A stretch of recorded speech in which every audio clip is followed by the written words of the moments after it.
Good afternoon, all. Steve.parisi here with IBC Global. Hope your day is off to a fantastic start as usual. Today we have one familiar face and then a guest as well that has agreed to meet with us, and we're going to have some fun. So we've got Denzel. Denzel, how are you doing today? Doing great. Always an honor to be here. Likewise, thanks so much for your time. And then we have Philip Wagner. Philip, how are you today? Also doing very well, and thank you for the invitation to participate today. Absolutely. No, thanks for taking time out of your day. I'm sure you've got a ton going on.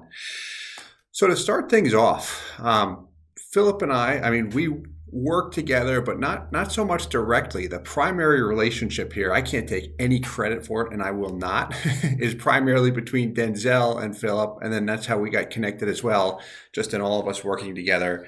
But to kick things off, I guess Denzel and Philip, if you'd like to begin with how you guys met, kind of how you started your journey working together, and we'll just take it from there and touch on some of the topics we want to talk about, just for listeners so they're aware as well, is a little bit in the 7702 changes and using policies for corporations and small businesses. We will talk about that. But why don't we start with the beginning if you guys would like? Yeah, Sure. definitely. I'll give it from my perspective, and then I want Philip to chime in as well and just kind of get that dynamic between two different viewpoints, which is really cool. So I did some homework before we went live. I looked at my email history and looked up Philip, and I saw that he became a client on March 6, 2019. So him and I have been working together for, over 2 years now. And I was looking at some conversations where it was so funny, where he was like, "Hey Denzel, like your work, like what you're doing. Looking to do a consultation first. Had a bad experience with some other consultants, so I want to make sure you're the real deal." And I was responding like, "Yep, here's my consultation fee. Here's the days that I do consultations, Monday through Thursday, and then some on Saturdays. Nothing on Friday or Sunday. You're able to book your time through Calendly, and here's the cost, and I've got my lifetime program, and I've got this course," and I'm just like breaking it all down. And then I just saw like all the different buildup of emails. I'm looking at all the charts. Like, this guy was presenting his velocity banking model, so I already knew this person's already watching my content and probably other people's content on velocity. I could tell this guy was serious, and he was presenting PDF models better than I could present it myself. And I was just like, wow, this is so cool. And from there, we started implementing velocity banking pretty quickly. I was able to get a debt tool right away. Had very good credit to begin with, so that wasn't really an issue. Income wasn't, or income and cash flow wasn't that tough, that bad compared to other cases I work with. A business owner, and started out with a lot of mortgage, student loan debt, the whole nine, right? Most Americans in America here, right? Bunch of debt accumulation, and the goal is really to wipe out a lot of it. So with that, over that first year, I think, was mostly velocity banking, and then we initially put a policy in place, and this is where Steve comes in, providing assistance on high cash value life insurance, and really merging the two, velocity banking with a HELOC and infinite banking with a whole life policy, putting it all together to really build his business, build cash, build wealth. And here we are today. So that's my viewpoint. But Philip, I want to give you the floor and kind of, where did it all begin for you, and what has been your experience working with me and Steve throughout the process? Sure. Well, your timelines are perfect. So there's not a whole lot I can add there, except you're right. I started watching you some other content that would have been in the fall of 18. Started going through some things, and built my first velocity banking model in February of 19. And then, I'm one who likes to research or study, and then that's what I eventually presented to you. And I think it'll help here. And that's really it. It's gone well. We spent about a year, I remember, and it was primarily focused on the velocity banking. For me, it was more about managing the debt and increasing cash flow, which has worked out very well. And then I think Denzel was about a year After that process, I started looking at some of Nelson Nash's work. You and I started talking, and read a book from Nelson Nash and team, and then reached out to you and said, is there a next step? I'm starting to hear things. And that's where we end up with the IBC. And then obviously Steve helped us as well too with that. So I'm a huge fan. I mean, of both pieces. It's actually literally been life-changing for my life, my wife and me, and family. And I think that the thing that was the hardest is untangling or unraveling some mindsets that, I think we're all indoctrinated for whatever reason. Sometimes it's commercially, and really peeling those layers back and looking at things openly. So again, I'm a fan and happy to talk about that today, and then a couple questions on where we are in the journey. Gotcha. Take it away, my friend. Yeah, so I think a great place to start, because now we're in August 27, 2021, as we're recording this video here, this collaboration. And so we're at a point where Philip, you now are in you're approaching your second year, correct? In the policy. Actually, in my second year, in April was the anniversary. Yes. Right. April of 2021 was Correct. marks your second year. So we're now going to be approaching preparing to max fund our policy for the third year. And we get this news that the section 7702 new MEC laws, we're hearing new terminology, the whole industry, the whole IRS regulation rules are shifting and changing, which brings up the question, okay, is my current policy still effective, or do I need to make a change to go with the new updates? And for those that are watching that have high cash value life insurance policies in place, and you're wondering the same question, okay, I got a policy back in 2015, back in 2010 or 2018 with, Guardian, Mass Mutual, New York Life, whatever it is, and these new MEC laws are coming out. The question becomes, okay, do I have the option? Is it a possibility to change some of the rules in my existing policy contract to maybe improve the cash value performance, and looking at the pros and cons to that and keeping it, transparent all the way through, or stick to where we're at, and really why does that make sense? So this is where, Steve comes in, because he loves this stuff, and, we'll geek out over it. I geek out over it. I'm sure Philip does as well. He's been consuming a lot of content. So I think that's a good place to start. If I have a whole life policy that's designed for high cash value, which Philip does, I do, Steve, and many of our viewers watching, does it make sense to stay with the guarantees, which are higher now, 4%, or what would be the process to move to the new MEC laws where the guarantees do drop, but the MEC limit goes up? Mm-hmm. Good question. So should I change? So that question there first, or can I change? And the answer is yes, you can change from an old product to a new product. There's some stipulations though. The new IRS law was passed, really effective beginning 2021. So if an individual has purchased a new policy and the issue date was 2021, they will have the option or opportunity to update that policy to comply with the new 7702 limits, which is exactly what you just mentioned, lower guarantees, but higher MEC limits. And I can touch on the lower guarantees as well, because a big change that has occurred, just as I look at everything, different companies and such, is since the 1980s, most whole life insurance products with most companies have had a guaranteed rate of 4%, which means the MEC limits with almost all companies have been identical. Not to the penny, but very close, meaning for a 50-year-old male, $2 million will give him about $100,000 in a clean MEC limit, a little bit more, based off a 4% guaranteed rate. Now, why I mention that is companies having the option to select different guaranteed interest rates, that actually has an impact on the MEC limit as well. So now, as an agent or a consumer, someone who's used to shopping different products with different companies, you could see the same death benefit and the same MEC limit across the board. Now, as companies have the right to choose different rates, we've got to have that awareness, do a little bit more digging to make sure it's truly an apples to apples comparison when I'm shopping different products and different companies. But that's on the guaranteed rates. It's a bit technical. We can get into that. Let me ask first, any questions on that piece or anything you'd like me to kind of expand on it before I just keep talking?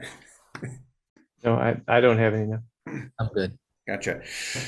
So as far as if you have an old contract with a guaranteed rate of 4%, being able to update that to a new contract with higher MEC limits but lower guarantees, the answer is yes, if you purchased a policy in 2021.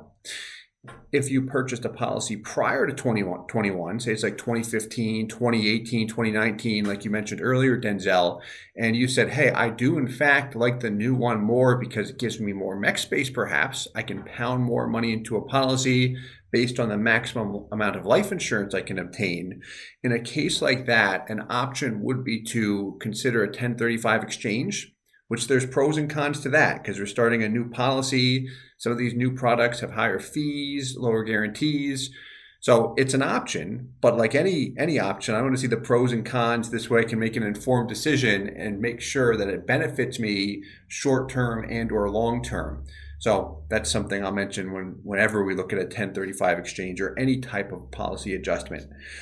So questions at all on that piece or any comments you guys want to chime in there? I would say touch on the 1035 exchange, because in this particular situation with Philip, he got his policy in 2019 or 2020, was it? 2020, yeah. 2020, right. And that was April. So he would be in that position where, well, it's not a simple change. It's more of a brand new policy via 1035 exchange, but within the same company. So how does that look like in terms of cost when you look at the internal cost, the fact that, he's older. So the older we get, the more insurance, the cost is. Does that make, is it worth going through that, say, trouble or hassle for the potential, maybe not guarantee, but the potential to be putting in, X more amount of dollars for, the hopes that that'll, perform better, so to speak. I gotcha. Yeah, definitely. So let me start here, actually. So Philip, I've got a question for you. What is your policy, the current death benefit on that policy?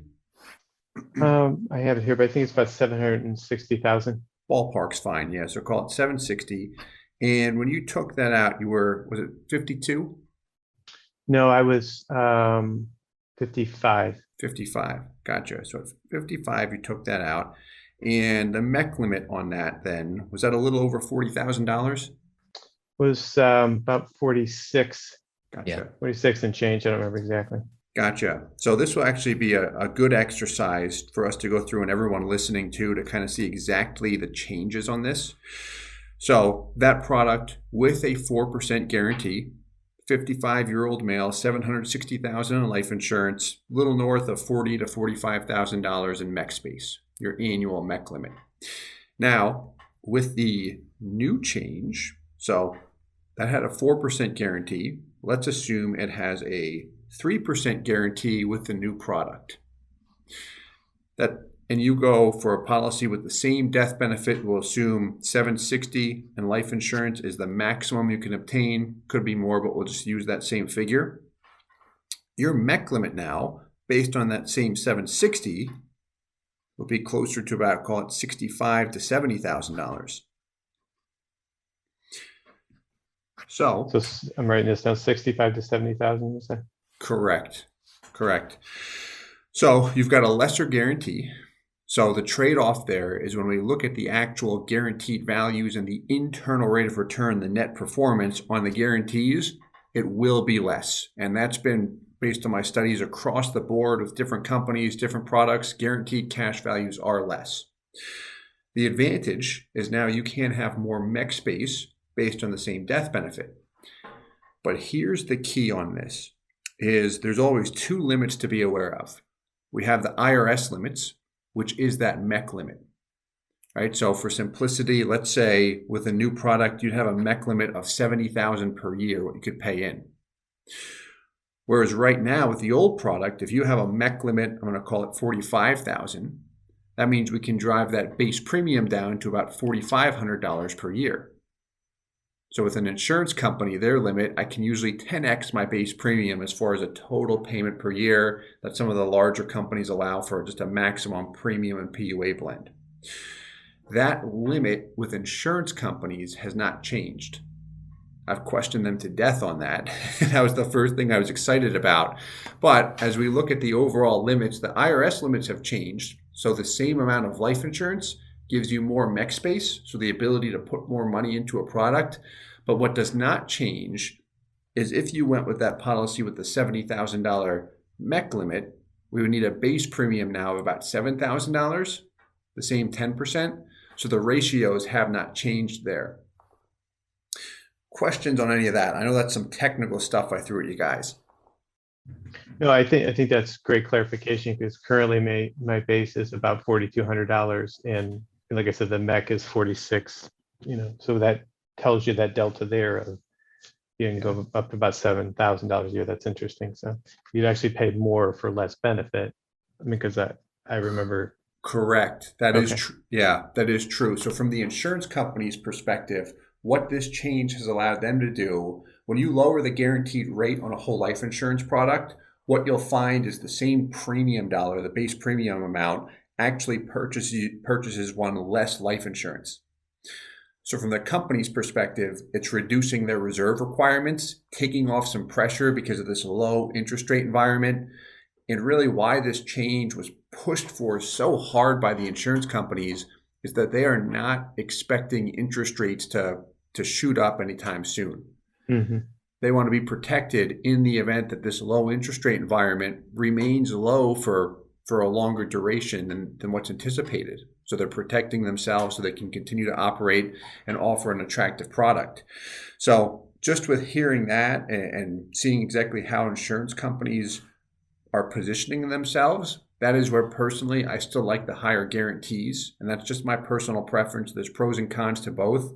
But as I look at that, insurance companies having some of the smartest people in the world as far as being behind their investment strategy, having their finger on the pulse of the financial system, the interest rate environment, I do like the stronger guarantees, just as I weigh out the pros and cons of both the old and the new. Questions on any of that? I did not know. Gotcha.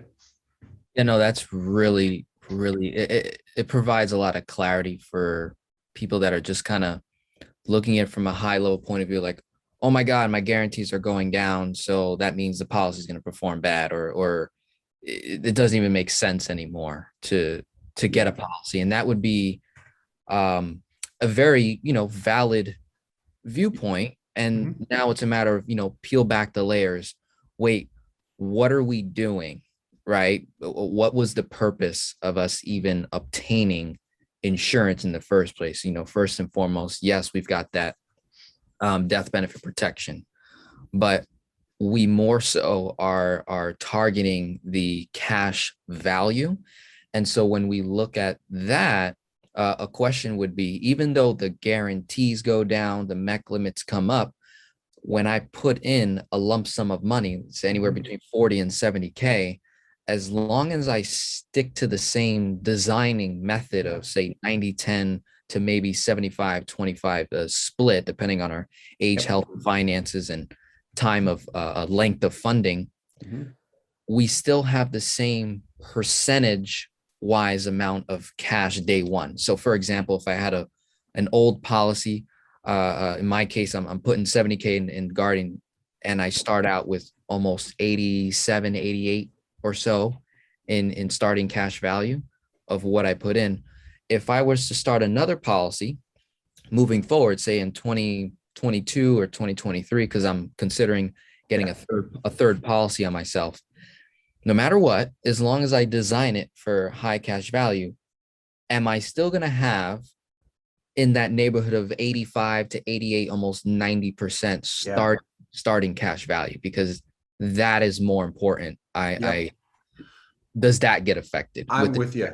Good question. And this will 100% depend on the insurance company and changes they're making. So you mentioned Guardian. Guardian, they're one of my favorites, one of the four major mutual companies, a lot of flexibility. They, with their old product, and for a long time, have had a PUA fee of 5%, which is an industry leader. Most insurance companies have higher PUA fees that often range between 7.5% and 10%, a lot of times even higher than that. Now, those are gross fees, so we never see that dollar amount taken off the top. But the philosophy behind charging a higher PUA rider fee from a lot of companies, if you talk to a Mass Mutual or a Northwestern, Penn Mutual is very big on this, and they really back up their illustration claims because of their high PUA fees, how they deliver strong long-term performance, is the higher the PUA fee up front, the greater the long-term performance should be. And there's a lot that goes into that. Now, again, that's all well and good. I like to see the actual proof. So, I mean, that's why I mentioned Penn Mutual and illustrations. I haven't seen proof from them yet. Not a bad company. They might have it, but I haven't seen it. But you'll see that with other companies charging more on those PUA fees. So where I'm going with this, Guardian for a long time has had a 5% PUA fee. With this change, they increased the PUA rider fee to 10%. To be in line with other companies, just from a competitive standpoint. So your specific question was, if I pump money into a well-designed policy, I might see 85 to 90%, 87 or 88% day one in cash value if I max fund that thing. Now, you'll see between 82 to 85%. So you're going to be right around 83 or 84% in the first year, specifically with Guardian products because of that higher PUA fee. That also impacts the break-even point. So if you looked at Guardian products, typically you could break even if you max fund it year over year between years 3 and 4. Now it's right around year 5 between years 4 and 5. So the higher PUA fee pushes at the break-even point a little bit. The first year cash value, that's a bit of a trade-off there. But now from a Guardian perspective, when you look at the non-guarantees and the projections, which I don't like ever banking on that, they do look much better than what they had looked like before. So greater potential, I'm going to emphasize that word, greater potential long-term performance. Questions on any of that? I don't go in deep, guys. No, I would just add, in my questions or my thoughts are pretty much in line with Denzel. So for me, what I'm thinking is probably keep my current policy, Yeah. not go through an exchange. Again, just for me, but just thinking about this. But with the 7002, my wife, we're getting ready to look at a similar product for her. We might want to go.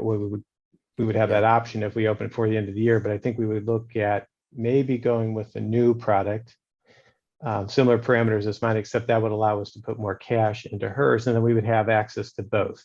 Correct. You'd have my current and then hers, and they trend about a year and a half, 2 years separate from their start date. So Gotcha. Very nice. Yeah, and I'll add this. I mean, with the new product, everything I've seen with the major mutual companies, their overall investment philosophy and what they're doing, they're not bad by any means. Like they did everything that they could in their power, and just from what I've observed, especially what I've seen from Mass Mutual and Guardian, not to take more for themselves as a company, but really to give it back to the consumer across the board with the guarantees. Like Mass, they filed all of their different products at different guaranteed rates, which is going to be a blast for agents trying to figure out the MEC limit calculations and how that works and comparing it to different companies. But they're not by any means, they haven't raised their PUA fees. So now you'll see more upfront in Mass Mutual contracts than Guardians, where in the past it was flip-flopped. And again, you're talking a couple of percentage points. But to get back on track to answer your question, or just to touch on your point there, Philip, is you can't go wrong with that strategy at all. I mean, yeah, especially if you like the idea of having more MEC space on her policy, just based on what you'll be able to obtain. You'll have that with the new policies, whereas with the old ones, you don't. And can also compare and contrast right now. We've got the next 4 months, a unique opportunity, the first time in a long time, where you can select the guaranteed rate of 4% or the new one. And then soon enough, it'll just be the new one. Yeah, and see, for me, again, I appreciate, it's not bad, it's just what fits your Yeah. situation and understanding, how it fits. For my wife and I, we have 3 children and all in their 20s, almost all out of the house now. So, this is really our earning potential window here we get into. So that as kids are coming out of the house, expenses are going to drop, and then having more money to put into a product, I think we may, and we'll run the analysis another time, but I think we may look at the new product for her because that next phase will be important. So we have more flexibility in the future. Yeah, I'm with you. I mean, I've looked at some of the term policies I have that were for conversion purposes. I'm going to convert those based on the new limitations in the future, and then just go through underwriting again to take out more products now just based on the 4% guarantee, because I do like the higher guarantees personally. But I mean, I'm going to be taking out policies based on the new limitations because it still works. I mean, at the end of the day, like I'll always state that a well-designed whole life policy, meaning minimum premium, minimum expenses, maximum cash value, with the 4 major mutuals, will likely deliver somewhere between that 3 to 5% net internal rate of return after all of the expenses. And that's going to be the same thing. The guarantees are not quite as attractive. I might see an IRR of around 2% or so, 2 to 2.25 net, versus the old one. I might see 2.5 to 3.25 net. So I mean, that's a difference in the guarantees. But when you look at the fact that most of these companies have operated in a non-guaranteed interest rate environment or expense environment, they're still going to deliver. Yeah. I think that makes sense to me. I think the next thing for our situation maybe relates to others is what Denzel talked about with a small business. So my wife and I both have term policies that are old, I'm 20 years old, and they expire in 2022. So I'm set in October 22. So I'm set, but now we need to think about product for her. And then the question becomes, and I don't know if it's like key person or key man type of situation, but she runs our business, and do we run the policy through our business or do we do it personally? When I think about that, and again, not having nearly the experience and training you two have, but what's attractive to me through the business is, does that afford me another cash flow opportunity through the business? Is it easier to borrow from the policy, and build it up quickly? For example, again, this is nothing unique. This is more some of the modeling from Nelson Nash, but could I be pumping money into the policy and then borrowing from that for payroll, for example, or rent, something that's consistent, and you can really time mark that. And, so I guess those are questions I have, and I know there's deeper tax consequences than that we have to think about. But just from a policy standpoint, that's interesting, because we will get a policy for my wife. It's just a matter of what we do and then how it's funded. Got it. Thanks for that overview there. So the type of business, what's the entity setup? Is it an LLC, S Corp, C Corp? It's an S Corp. Yeah, it's an S Corp. Gotcha.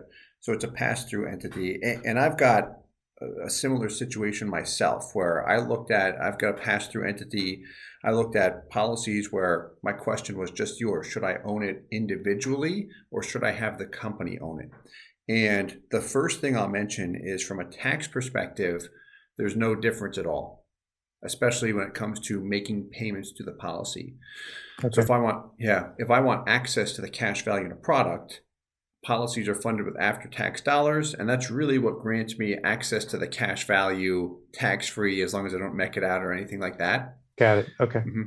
So a question that comes up frequently, and let me know if this has ever crossed your mind, is from a business perspective, a lot of business owners approach cash value life insurance, and they're looking to do exactly what you just mentioned. Use it for expenses, pump more cash flow through the product.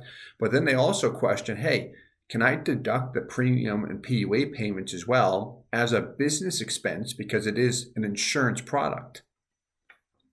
That absolutely. Yeah, that absolutely has crossed my mind, because especially with the S Corp, like you said, in the pass through, and I appreciate the clarification, because I didn't know what the actual implications would be on that. But that's really, I can't add any more than what you said, because that has crossed my mind. Gotcha. Yeah. And it crossed my mind too. I mean, years ago when I was looking at it, I'm like, hey, is there any way we could do that? But no, I wish. I mean, I could leave it at that. But at the end of the day, no. So I cannot deduct the premium payments. There are times with a C corporation, you do have the ability to deduct a percentage of the premium payment, but it often is excluded to the base premium piece. Additional PUAs, they don't allow that. When I say they, the IRS, if they catch on to that, it's going to be caught pretty fast, and that's going to just cause a whole mess of problems. The short answer is no. I cannot deduct the premium payments and then still access the cash value 100% tax free. What was kind of put in place with life insurance products that a lot of doctors' offices used to do this, they don't do it that much anymore, are 412 and 419 plans. And really what that is, that's a qualified plan that involves whole life insurance, cash value life insurance, and typically an annuity. So products with contractual guarantees, right? Could be a whole life product with a guaranteed rate of 3 or 4%. Same thing with an annuity that has guarantees. And business owners could make huge payments into these plans. It would all be tax deductible, but it is technically a qualified plan. Originally, people would say, hey, it's life insurance. I can get in there now and access it tax-free. That was shut down really quick, as you could imagine. So it's a qualified plan at the end of the day, just with life insurance in there. We don't see them use that much at all, just because it ruins what everyone wants with the product, which is access to that cash value anytime they want. Steve, do you know if you did a qualified plan like that, is it annuitized then? So is that using pre-tax dollars for the individual? Correct. So all payments are pre-tax dollars. Yeah. Okay. See, there's an advantage there. At least that's going to insulate you from your federal and state in most cases. If you have state tax, that'll be okay. Yeah. The immediate relief there. Yeah. So yeah. It can make sense. I mean, everyone's different, and I've heard, and you've probably heard this frequently, just in your years of researching, especially cash value life insurance, that there's a lot of negativity directed toward 401ks or any type of qualified accounts because you can't access your money. Like for me, I won't be able to access it for another 30 years. Denzel would have to wait almost 35 yeah, longer than he's been around. Not me anymore. I keep getting older. But you tie the money up for a long period of time, very limited access, and when you eventually access that money, who knows where tax brackets will be, right? They'll probably be higher. I won't have as many deductions. So a lot of times people end up paying more tax when they take money from 401ks and qualified accounts, and as a result, especially a lot of people that are pro whole life insurance will beat up those qualified accounts and say, don't do that because of everything I just mentioned. And I get it, but at the same time, to the point you mentioned about 2 to 3 minutes ago, is it does give you some immediate relief with being able to deduct some payments. Like everything has a place, in my opinion. I don't like to just discount one product because there's one bad thing about it. A lot of people have done very well with their 401ks and their qualified accounts. And then they layer that with cash value life insurance, which is their tax-free bucket, and then their taxable investments, their real estate, whatever it might be. It's really allowing everything to work together. The successful people that I work with or that I see in general, they are doing that. They're not just one thing's the solution and that's it. I mean, you can do all right, but yeah. Well, I think it's like we said too, like if you ask me why, I would look at, a qualified retirement plan like that. Sheltering income is going to become more important, or at least that the tax burden, federal and state, for me, because I'm losing deductions, or I've lost deductions now with children. So I'm going to pay it one way or the other. I'd rather pay it to myself in some form of deferred compensation that I can later, tap into. And some of those plans, as you know, you can't borrow, or half of them typically up to about $100,000. So it's not a whole lot of money, but it is something. You can pay for a wedding, pay that back, or buy a car through it, pay it back if it makes sense. Yeah. So I think you're right. It just depends on the application. Correct. Yeah. That becomes very interesting. And I just wanted to add a little, not necessarily backing up those qualified plans, but realizing there's a place for it for sure. And I think where something like that would make sense is like in a situation where, say you, Philip, the older we get, the more income becomes more important because we're going to be, say, working less. So depending on where a person is at in their accumulation point of, your working years, golden years, retirement years, I think what I find pretty interesting is these unique strategies that I look at online for people who have amassed a lot of income, a lot of wealth via capital gains, and they're considering maybe selling a large sum of assets. For example, let's say I bought crypto, Bitcoin when it first came out, and now I've got $1-2 million worth that I want to be able to, say, sell and maybe use for my business or whatever the case may be. One person I follow, his name's Mark J. Kohler. You guys might be familiar with him. Great YouTube channel. He put out a video about, how to basically pay zero in taxes on you when you sell your crypto. And I think this could apply to other asset classes as well. And he had this whole entire structure where, in summary, it's involving you selling the asset. You're going to have a tax implication. And to basically wipe that out, we're going to start a charitable remainder trust, which then that trust purchases a whole life insurance policy. So you get that, this is where, I would assume IBC could come into place depending on how that policy is designed. He called it an ILIT, irrevocable life insurance trust, which then the money from there gets pulled out to then purchase an annuity to some degree. And then that annuity now pays an income, and over a 5-year stretch, you can deduct through the CRT the capital gains tax on the $1 million that you sold in crypto. So it was like I found it to be a fascinating strategy, but I guess it would only make sense if you're in that position where you need to sell, and you're going to have a heavy tax implication today, and you want to reduce that. Well, then, okay, maybe some kind of qualified annuity with a mix of insurance, with a mix of, a trust, and putting it all together.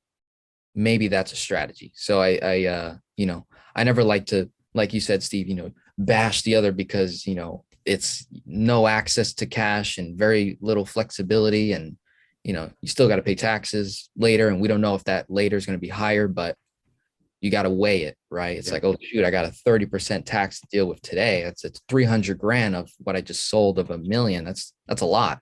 Yeah. And if you're telling me I can reduce 300 grand over 5 years by throwing it into some kind of annuity and then take the hit later and not feel it as much, that might be something to consider. So I just wanted to throw that out. And from an end user standpoint, I would say too, I believe in some level of diversification. So, right. As great as I think the whole life policy is and infinite banking concept and how it all works, I still believe that there's, some aspect of diversification that helps as well too. Yeah, 100%. I'm with you there. What I definitely want to touch on, because I didn't do this in full detail, is more of pros and cons to having a business own the policy versus an individual. That way I don't just kind of... Let's dive into that. Yeah, I'm sorry. That would help me, because we're at the point now, it's like we're going to add another policy. It's just a matter of old rules or old product, new product, but funding it. And what's important, just to give a little background, I guess, and for other business owners, like we started this business really effectively in January of 18, and we're getting to the point where you have almost all the debt off the company. So trying to decide, and my wife makes less than some of the employees that she has, but that's by design because we're, kind of the velocity banking model, like let's get the debt off as fast as we can. And we would have actually had it done if it weren't for COVID. But all that being equal, we're at the point, like, do we increase her salary at some point because soon we'll have all the initial debt, the startup debt off the company. Do I increase the salary? Do we do, some other benefits? Maybe some of her employees offer some things as we have some people who are now been there for multiple years. So I'm just interested in that discussion. Gotcha. Yeah. And what I can touch on for some of the technical aspects of if you actually have the policy owned as a have the business own it versus her owning it individually?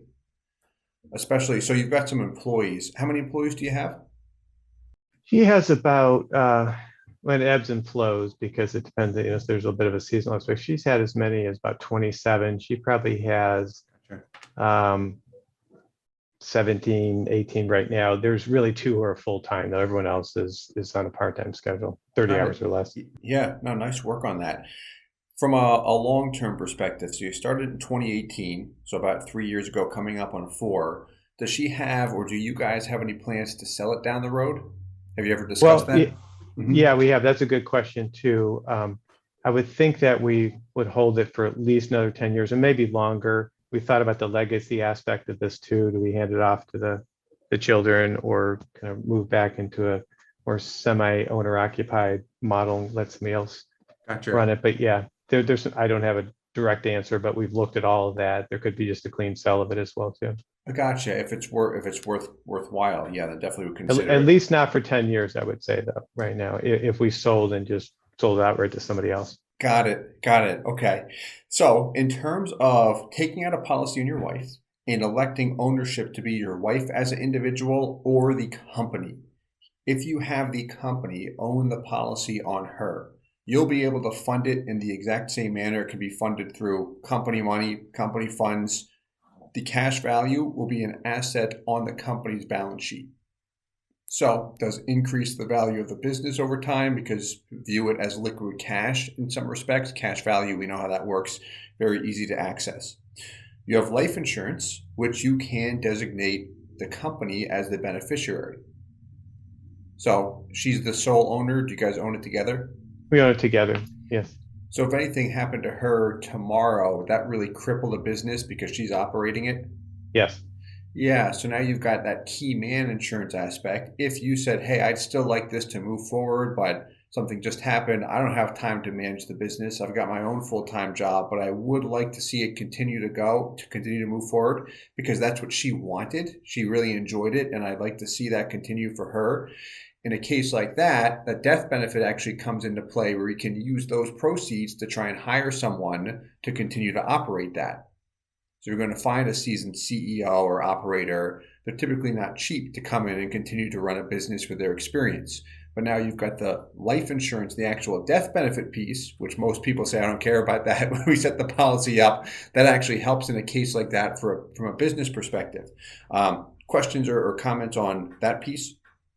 No, that's a perfect set of questions. I really like to know, and I'm sure others would as well. Gotcha. So asset in the balance sheet, you've got the life insurance protection. Now, why I asked if you have any plans to sell the business down the road is if you do sell it, the cash value is an asset on the balance sheet. And this depends on what you guys want to do. You can sell it and actually have the business maintain ownership of that policy. Maybe she still wants to operate it to a degree, maybe she doesn't. But if the life insurance is still on her, and the business still owns the policy and is still designated the beneficiary, then that death benefit flows back to the company who may be in someone else's hands down the road. Now, with that said, that's easy to exit, right? Before you sell it, you might say, well, we want to keep this policy, so let's transfer ownership to us. Just as husband and wife, where she owns it individually. There are some potential tax consequences whenever we look at a transfer of ownership. If there's gains on a policy, we do have to be aware of that.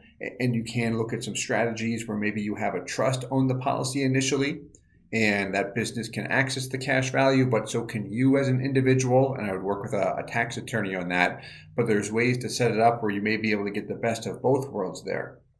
This way, if you do decide to sell, you're not kind of handcuffed where you say, okay, well, the company owns the policy. So if we transfer it, we can purchase the policy outright. We could have ownership transferred to us, but I'd be liable for the taxation on the gains, or I can buy the policy from the company. That's a strategy some people do. But it's not as simple as, hey, just transfer ownership to me and I'll just walk away with it. There's going to be some type of potential tax situation there. Okay. Which is not pleasant, where if you just own it as an individual, you don't have to worry about that at all. Right. Mm-hmm. And you can still use the funds for the business if you decide to do so. Right. Mm-hmm. Yeah. It's interesting. Mm-hmm. Question. So Go ahead, just Denzel. for clarity, Steve, just so I understand, if I owned it individually, if I had a business, multiple employees, and I own policies on myself, Mhm. and let's say the I have a partner, and that partner runs the organization, Yeah. and they pass away. If it was owned individually by them and they put the beneficiary as me because I'm the spouse, Mhm.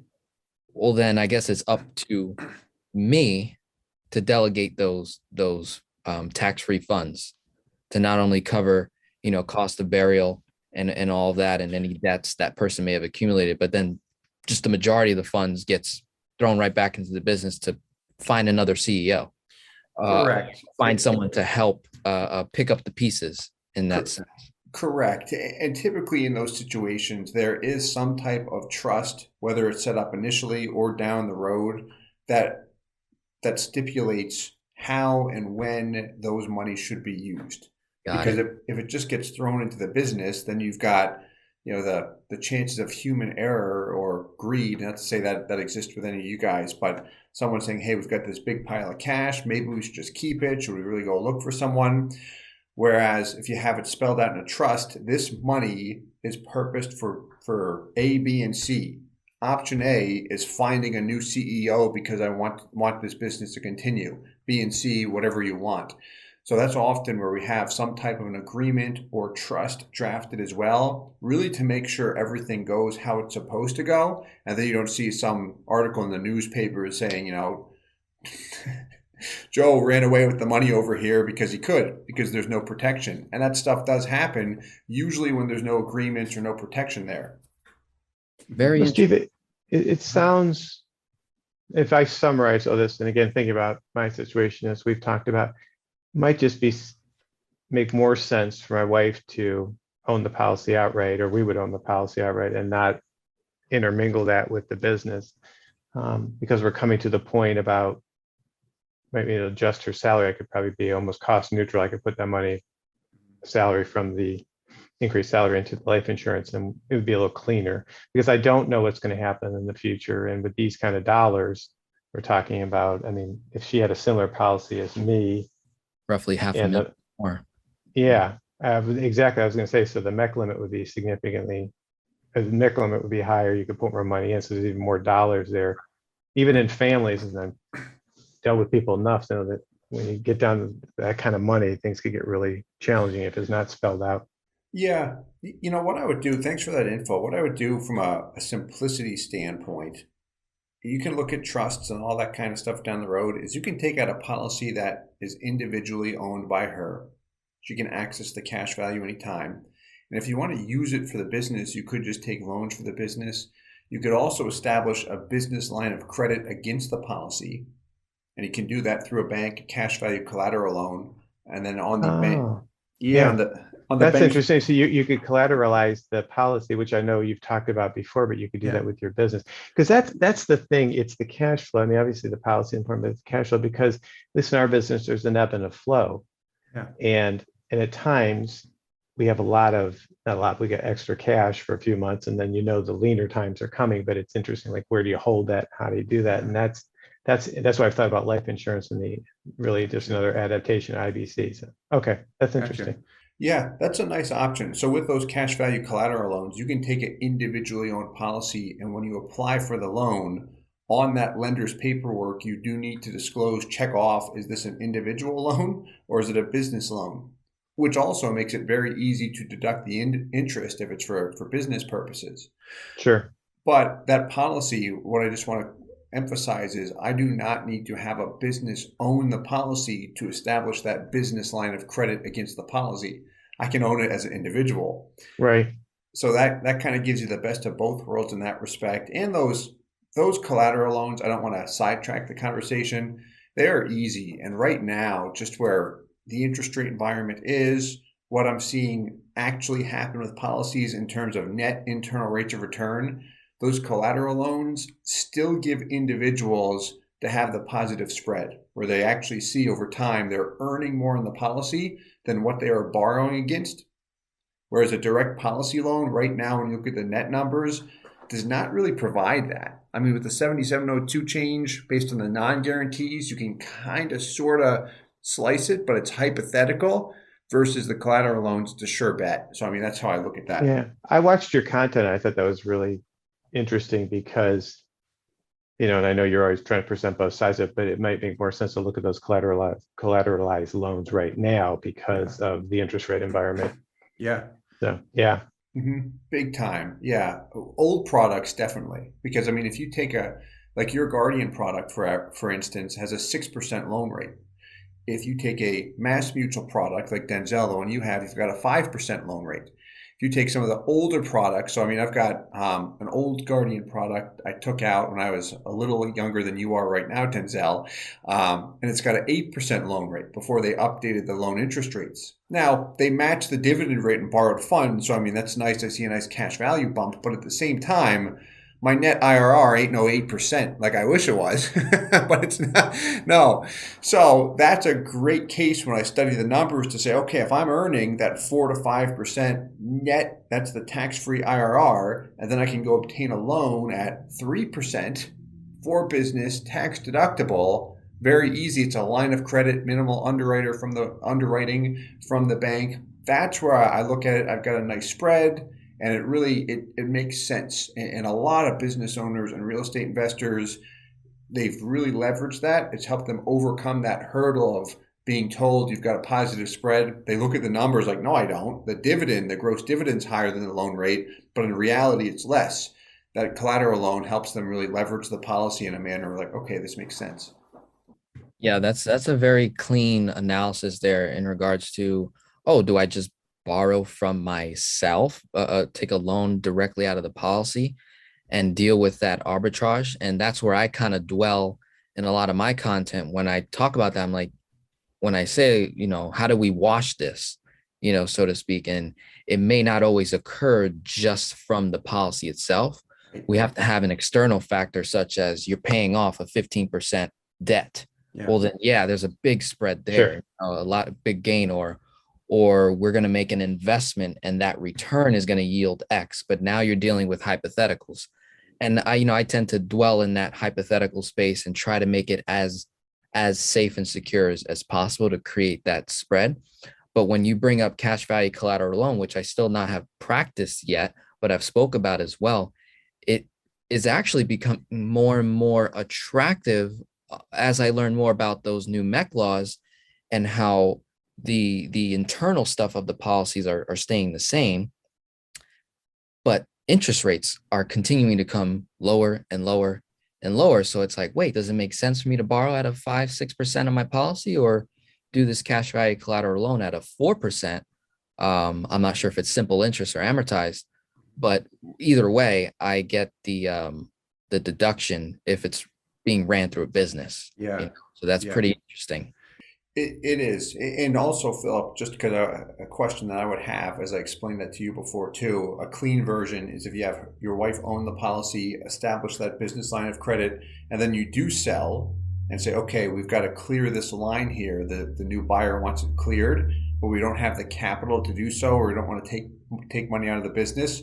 In a case like that, you could literally just borrow from your policy, pay off the loan to the lender, because the cash value has to be there to establish that line of credit, and that allows the easy sell, and then you can take some of the proceeds, pay off the policy loan, and you're back to where you would have been. Yeah, no, I think that makes sense. Again, it's just another, different vehicles for different people, but this is just another example for me about how these whole life policies, the way we're structured with the high cash value, are so flexible and malleable, and you can make them work in different ways, just for that example you gave, Steve, because I don't know what the next 10 years plus will hold in terms of business ownership. Yeah, things change. And I like the fact that, because the crystal ball gets pretty murky as you look out and that far ahead, and I like that option. Yeah, definitely. Yeah. No, gotcha. The only other thing I wanted to add, just with the 7702, because I know before the call, you did mention Bowley and Coley briefly, Denzel, which is a bit of a different animal in itself. When you look at a pure bank-owned life insurance or Coley life insurance, corporate-owned life insurance, which is a one-time lump sum, it's a MEC policy at the end of the day, but you have positive cash value day one. The thing about those, and this I did not really like about the 7702 change, or I should say what I didn't like is what I see insurance companies doing. There's definitely favoritism toward corporations and banks with a ton of money compared to the individual. And what I mean when I say that is with the new 7702 change, guaranteed rates went down, MEC limits went up. But when you look at the guaranteed cash value and the net internal rates of return, the new products, you have less than the old ones. No matter how you spin it, no matter how well you design that policy, like it is what it is. It's still not bad, but it's less. Whereas with bank-owned life insurance, I mean, we had the privilege to work with a bank earlier this year, and at that precise time, one of the major mutual companies updated their BOLI product, and we compared the new versus the old. The old product had a higher guaranteed cash value interest rate, very similar just from a philosophy or just a structural standpoint to whole life, where guaranteed rates came down. Same thing with BOLI, but they reduced the insurance expenses more for banks on bank-owned life insurance products, where even though that guaranteed rate on bank products has come down, the net performance, the internal rate of return, had increased. Right, so they're not getting hit as hard on a cash value standpoint. The death benefit's substantially less. That's how they did it. They cut the insurance expenses more. But, you know, and the amount of lobbying that goes on, that's a big reason too. I mean, there's a reason banks have so much money in cash value life insurance. So insurance companies are going to make sure that they're protected because of BOLI, how that works. When they make a deposit, it goes right into the insurance company's general account. That's all a bit off topic of what we were talking about today, but it was on my mind. It's interesting to hear that kind of stuff where whole life insurance is great, but in this particular case with this change, like they made sure that they're going to keep one of the most profitable products alive for them with those BOLI and COLI sales because they're huge deposits. They didn't give up any consumer value there. It got enhanced from the cash value perspective. But anyway, sorry. Yeah, no, it's interesting. Yeah. It's interesting. That's really powerful because, you know, the viewer watching says, oh, wow, you know, it's the little guy, you know, takes a hit in a sense. But the way I look at it is I'm like, well, you know, in order for me to, if I have the desire to get to that level, if I wanted to start a bank myself, I've got to play the game. And we're in this game of money, and it's a game of doubles, right? How can I take $1,000, make it $2,000 and just keep doubling it? You know, it's, what is it? 9 doubles away from $1 million, right? And then I think another 10 or 15 doubles from $1 billion. So it's just a matter of taking your money and figuring out the best way to make $1 more than once, right? Use $1 more than once in your favor. And you're going to have to go through those painful steps in money and understand these different products and services that exist and dive deep into it. So for the viewer watching, you know, don't get discouraged. We went deep into the meat and potatoes, but it's important because there's not too many people doing that, going real deep, for the fear that you, the viewer, are not going to understand it. And I know that people that are watching IBC Global or my channel, people like Philip, are going to take the time. And yeah, you may not understand it the first 5 or 10 videos, but stick around because eventually you're going to start getting the terms. You can start feeling it. And you're like, oh, okay, I get it.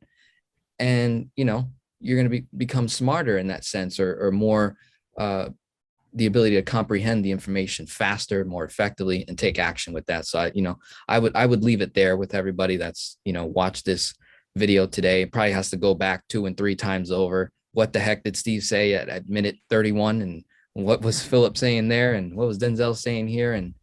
But it took me over a year to really understand the basics of IBC, and I'm still learning, 3-4 years into it. Steve is still learning. Philip's still learning. We're all still learning. We're trying to make it happen, right? So just wanted to throw that out there. And Denzel, I would add too, and right along those lines, I appreciate what both of you are doing because, you're making the case at first for velocity banking and then IBC, because for me, one of the mind shifts I had to take is when I pay $1 for something, I've lost control of it. And when it flat out, I mean, I used to live out of my debit card, so I mean, look, a lot of people, your condition, don't accumulate debt. But I start thinking now about, and you talked about arbitrage before, and then you started to allude to the whole aspect about velocity banking. What can I do to keep moving that dollar? Before, I'm almost like pinching it now, not to let it go. And am I going to use a credit card, let's say, for example, and gain points? We've talked about that before, Denzel. I might as well get some points out of that and then pay it off the next month. In the meantime, I'm taking that cash, putting it in my model and keeping the interest, my simple interest. So I almost have I shouldn't say almost, I have 2 touches right there out of $1, and that only multiplies. So I think that's great point, and it does take your head around. It does take a long time to get your head around that. And the other thing is that and from an end user standpoint, is just taking a step back and educating yourself and not following the indoctrination that I think we've all been exposed to through the years, and really thinking for yourself. Gotcha. Well, no, really appreciate that, Philip. And thanks so much for your time today. My pleasure. Yeah, no, thank you so much. Would love to have I you again in appreciate the future. deep dive too, because if this is helpful to someone else, this is great. And Denzel's been, tremendously helpful. So I really appreciate it. Yeah, no, very welcome. I mean, the deep stuff I won't get into deep points on the deep topic. We can stop there. Unless there's anything, I don't want to skip over anything. Anything else you wanted to mention, Denzel or Philip, before we wrap up today? I am good. I'm solid. I think we hit all the points Philip wanted to capture today, and Yeah. we'll keep learning and keep strategizing, behind the scenes, off camera, of course, and we'll continue to come back here on a monthly basis with Steve and I, and maybe bring on other guests that have policies similar to Philip's situation or totally different. And at the end of the day, the viewer wins. You guys get to see a deeper insight of how all this stuff works. Definitely. Well, thank you so much, both of you guys, for your time. Really appreciate it. We will talk to you all soon. And if anyone has any questions, we've got contact information below, and we'll talk to you all soon. Have a great day, guys. Thank you. Have a good day. Hey guys, Steve Parisi here. If you enjoyed the content you just saw, please subscribe, like, and hit the notification bell for future videos. If you'd like more information or to see some custom policies for yourself, feel free to call or email our offices at the contact information below.